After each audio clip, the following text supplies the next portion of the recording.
Let us begin the next bracha al Hatzadikim. The Gemara famously in Megillah Daf Yud Zayin, Omid Beis, tells us that the bracha of al Hatzadikim was placed after the previous bracha for a specific reason. After all of the Rishayim are destroyed, only then can the Tzadikim really triumph. Rav Schwab Zatzal says, what is a tzaddik in this bracha? He defines it as someone who lives exactly as Hashem wants him to live in that case. Rabbi Yonasan Eibeshitz, by the way, in Yaris Tvash, brings down that we should have a tremendous kavanah in this bracha because we are relying on the tzaddikim in the world to be manhig us, to guide us through life. Right? The Gemara in Tainis, Daf Daled Amud Aleph, tells us that the entire world is basically continuing for the sake of Chanina Beni, Chanina my son, which means Hashem provides for the entire world just for the sake of the tzaddikim. When we say this bracha, we have to understand that the tzaddikim aren't just guiding us, they're actually the ones who are keeping the world going. So that is the bracha that we are discussing, al hatzadikim. Let's begin. Al hatzadikim v'al hasidim, the righteous and devout ones. According to Schwab Zatzal, a tzaddik is actually on a higher level than a chassid, because even if he fails, he lives exactly as the Rebbeinu Shalom wants him to live.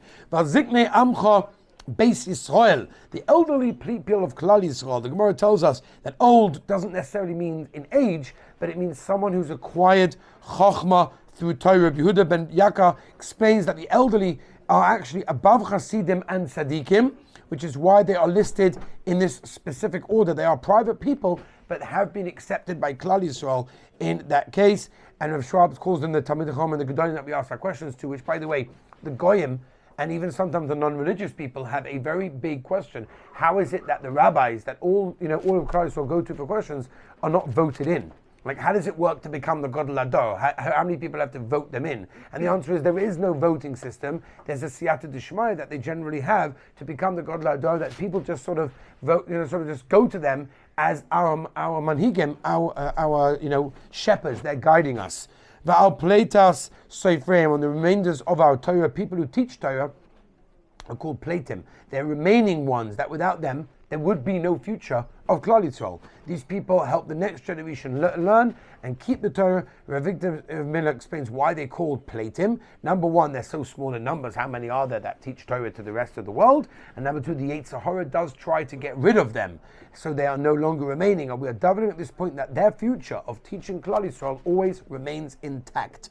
Va'al Geirei Tzedek, our righteous converts.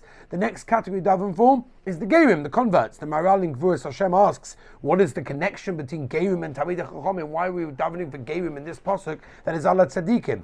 And the Maral answers that these two categories are both people who feel like they're living in a foreign land. Geirim feel like this because they've changed their entire life, they turned their life around, and Talmidei Chacham also feel this way because they only feed their neshamas, right? And they don't feed their guf like the rest of the world. Va'aleinu, and ourselves, finally on the list after the tzaddikim, and we have the chasidim, and we've got the geirim. Now we've got va'aleinu, and ourselves. Finally on this list we have ourselves. A simple yid is also included in the rachmanos, just like the rest of the yidden on the list. Yemenu rachamecha Hashem Elokeinu. May your mercy be activated, Hashem. We know Hashem is mercy, but we want Hashem to turn the din into rachmanos. Give good rewards to those that trust in Him. In order to be included in the category of tzaddikim, simple beliefs are not enough. A person has to have complete and absolute trust in Hashem. Shlomo Zalman explains that good reward over here means we understand and appreciate that which Hashem does for us, because we know that everything Hashem does is for the good, even though we don't necessarily understand it that way. Here we ask Hashem that we can see and appreciate the reward that Hashem gives us in that case over there.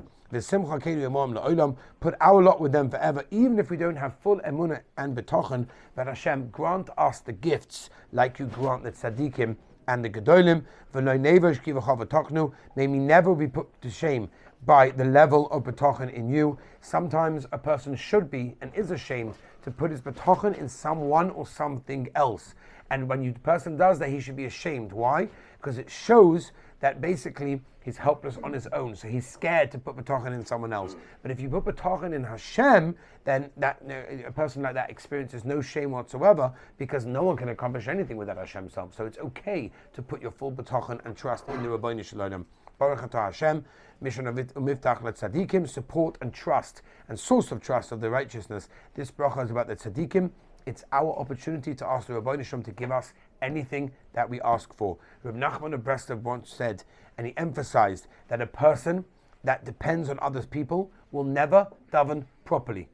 A person that depends on other people will never really daven properly. If he feels that his parnasa, his job, his livelihood is dependent on his boss, he will never turn to Hashem with a whole, real heart.